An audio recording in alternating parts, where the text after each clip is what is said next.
And you may not even be aware that the results are taking place.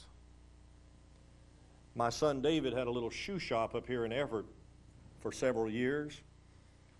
And he had his twin children, Nathan and Krystal, up there many times. Had a little couch, a little bed built in the back, and before they were old enough to go to school, and they would come to work, and they would go back in that little room, and they would play back there, and so on. But something I noticed I've never forgotten. On the wall was a line drawn and a date. And then I noticed a line about that far above it, and a line drawn and a date. And another line about this far above it, and a date. And then all of a sudden a line way up here, and a date.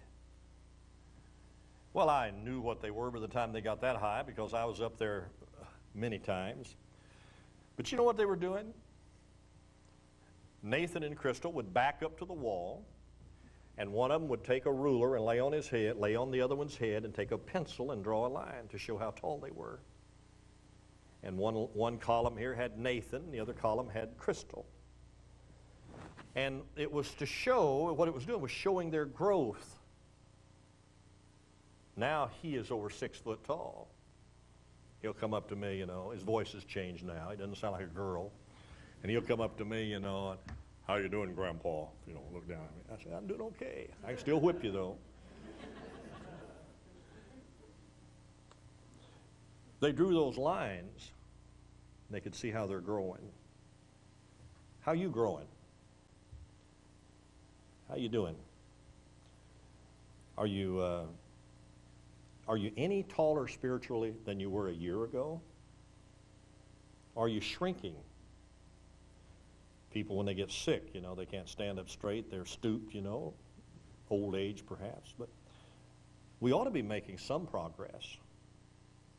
Now, we don't do like teenagers, you know. We don't just like that in one season. Some of those lines are just a half an inch apart. That is the way we grow. And you almost have to look at the line to verify their growth, because you can't see it happening as it happens, but when the measurement is taken, it has happened. You ought not to be worrying about how much you're growing, but you ought to be worried about if you are growing. And you should be growing, because he said, as newborn babes, desire the sincere milk of the word, that you may grow thereby. And I am telling you, Christian, you cannot grow and ignore that book.